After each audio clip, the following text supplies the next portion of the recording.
صوبہ سندھ کو دریائے سندھ انڈیز کے نام سے منسوب کیا گیا ہے، جس نے اسے لفظی طور پر تخلیق کیا اور یہ اس کا واحد ذریعہ معاش بھی رہا ہے۔ تاہم دریا کی اہمیت اور نام میں قریبی صوتیاتی مماثلت سندھو کو سندھ کے نام کی ممکنہ اصل کے طور پر مانے گی۔ بعد میں صوتی تبدیلیوں نے سندھو کو پہلوی میں ہندو اور عبرانی میں ہودو میں تبدیل کر دیا۔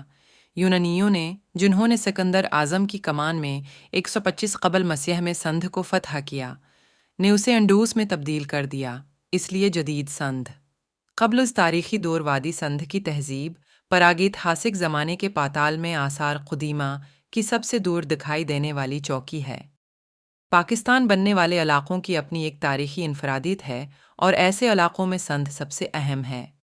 سندھ میں کوٹ ڈی جی کے پراگیتہاسک مکان میں قدیم دیہاتی برادریاں اب بھی ایک مشکل پہاڑی ماحول کے خلاف جدوجہد کر رہی تھیں۔ ایک انتہائی مہذب لوگ کوٹ ڈی جی میں اپنے آپ کو قدیم دنیا کی سب سے ترقی یافتہ شہری تہذیب میں سے ایک قرار دینے کی کوشش کر رہے تھے، جو کہ 25,000 قبل مسیح اور 8,500 کے درمیان پروان چڑھی تھی۔ میں BC موئنجودرو اور ہڑپا کی وادی سندھ کے مقامات، لوگوں کو فن اور دستکاری کے عالی معیار اور نیم تصویری تحریر کا ایک ترقی یافتہ نظام عطا کیا گیا تھا، جو مسلسل کوششوں کے باوجود ابھی تک ناقابل فہم ہے۔ خوبصورتی سے منصوبہ بند موئنجودرو اور ہڑپا قصبوں کے قابل ذکر کھنڈرات، عام لوگوں کی اینٹوں کی عمارتیں، سڑکیں، عوامی حمام اور ڈھکے ہوئے نکاسی آب کا نظام ایک منظم انداز میں خوشی سے زندگی بسر کرنے والے کمیونٹی کی زندگی کا تصور کرتا ہے۔ ابتدائی تاریخ سندھ کی قدیم ترین مستند تاریخ اس وقت سے ملتی ہے جب سکندر اعظم نے اپنے سپاہیوں کی عدم اطمینان سے گھبرا کر گنگا کی طرف فتح کی اپنی منصوبہ بندی ترک کر دی تھی۔ اس نے فوج کے ایک حصے کو کشتیوں میں سوار کیا، انہیں جہلم اور چناب تک بہایا اور بقیہ حصہ کو دریا کے کنارے پر چڑھایا، یہاں تک کہ وہ سندھ تک پہنچا۔ وہاں اس نے ایک بحری بیڑا بنایا جو ساحل کے ساتھ ساتھ خلیج فارس کی طرف اپنی فوجوں کے ایک حصے کے ساتھ نیارخس اور بطلیمی کی کمان میں روانہ ہوا، جبکہ خود سکندر نے جنوبی بلوچستان اور فارس سے ہوتے ہوئے سیستان یا سوسا کی طرف کوچ کیا۔ اس وقت سندھ ہندوؤں کے قبضے میں تھا، جن کا آخری حکمران راجہ ساہسی تھا، جس کی نسل، جیسا کہ مقامی مورخین بتاتے ہیں، 2000 سال سے زیادہ عرصے تک اس سلطنت پر حکومت کرتے رہے۔ غالباً فارسی بادشاہوں کی طرف اشارہ کیا گیا تھا، کیونکہ 6 صدی قبل مسیح میں سندھ پر ان کی طرف سے حملہ کیا گیا تھا۔ انہوں نے ایک گھمبیر جنگ میں بادشاہ کو شکست دی اور مار ڈالا اور صوبے کو لوٹ لیا اور پھر وہاں سے چلے گئے۔ فارسی تخت پر اس کے الحاق کے 8 سال بعد ہسٹاسپس کے بیٹے ڈیریس اول نے اپنے اختیار کو سندھ تک بڑھا دیا۔ یہ تقریباً 530 قبل مسیح کا زمانہ تھا۔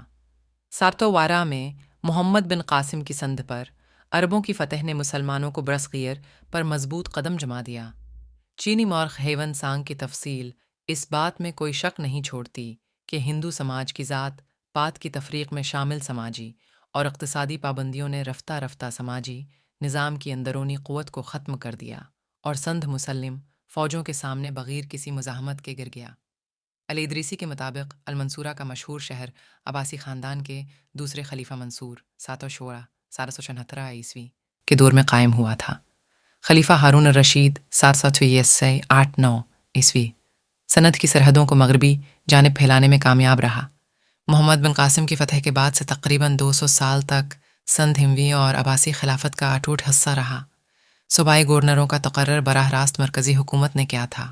تاریخ نے ان میں سے تقریباً 27 کا ریکارڈ محفوظ کیا ہے۔ عرب حکمرانی نے سندھ کو اسلامی تہذیب کے دائرے میں لایا، سندھی زبان تیار ہوئی اور نسخ رسم الخط میں لکھی گئی، تعلیم بڑے پیمانے پر پھیل گئی اور سندھی علماء نے مسلم دنیا میں شہرت حاصل کی۔ زراعت اور تجارت نے کافی ترقی کی۔ سندھ کے قرون وسطی کے عرب دارالحکومت منصورہ کے کھنڈرات شہداد پور سے 11 کلومیٹر جنوب مشرق میں شہر کی عظمت اور اس دور میں شہری زندگی کی ترقی کی گواہی دیتے ہیں۔ 10ویں صدی میں سندھ میں عرب حکمرانی کی جگہ مقامی لوگوں نے لے لی۔ سمھا اور سومرا خاندانوں نے طویل عرصے تک سندھ پر حکومت کی۔ ان خاندانوں نے کچھ ایسے حکمران پیدا کیے جنہوں نے انصاف پسندانہ اور اچھی انتظامیہ کی وجہ سے شہرت حاصل کی۔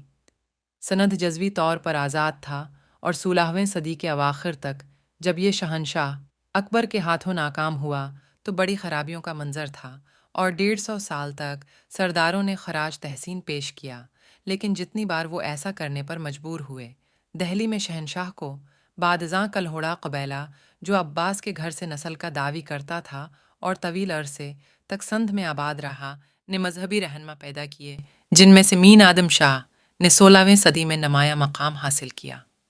ان کی اولادیں بڑی تعداد میں پیروکار جمع کرتی رہیں اور اس نے انہیں میاں ناصر محمد کی غیر ملکی مداخلت کو ختم کر کے، جس نے کلہوڑ حکومت کو نقصان پہنچایا تھا، اور اپنے بنیادی طور پر جمہوری طرز حکمرانی کے ذریعے تالپور عوام کو اعتماد میں لینے میں کامیاب ہوئے اور اس طرح حاصل کیا 60 سال کی مختصر مدت میں بہت ساری چیزیں۔ انہوں نے سرحدوں کی حفاظت کے لیے قلعوں اور چوکیوں کا ایک بہترین نظام بنایا، آبپاشی کے نظام کو بڑھایا، علمی سرگرمیوں اور تعلیمی اداروں کی حوصلہ افزائی کی، اور اندرونی طور پر اور پڑوسی ممالک کے ساتھ تجارت کو فروغ دیا۔ انگریز جو تاجر بن کر سندھ میں آئے، وہ برصغیر کے باقی حصوں میں اس قدر طاقتور ہو گئے کہ 1843 میں انگریز سامراجی پالیسی کا شکار ہو کر سندھ اپنی آزادی کھو بیٹھا۔ تالپوروں کو میانی ڈبہ اور کنہیرا کے میدان جنگ میں شکست ہوئی اور قیدی بنا لیے گئے۔ فاتحین نے مغلوبوں کے ساتھ غیر انسانی سلوک کیا، جیسا کہ انہوں نے ہندوستان میں مسلم حکمرانوں کے ساتھ کیا۔ چارلس نیپیئر جو فوجوں کی کمان کرتے تھے، بعد میں صوبہ سندھ کے پہلے گورنر بنے۔ انگریزوں نے بمبئی اور کچھ میں اپنے ٹھکانوں سے سندھ کو فتح کیا تھا اور ان کے حامی ہندو تھے۔ چنانچہ 1843 میں سندھ کا بمبئی پریزیڈنسی سے الحاق کیا گیا اور مسلم اکثریت کو زیر کرنے اور سندھ میں ہندو اقلیت کو شیر کرنے کی مستقل پالیسی پر عمل کیا گیا۔ تجارت، خدمات اور تعلیم اقلیتوں کے ہاتھ میں اجارہ داری بن گئی، جنہوں نے حکمرانوں کی حمایت سے مسلمانوں پر کہ سندھ کے مسلمان 1936 میں سندھ کو بمبئی پریزیڈنسی سے الگ کرنے میں کامیاب ہوئے۔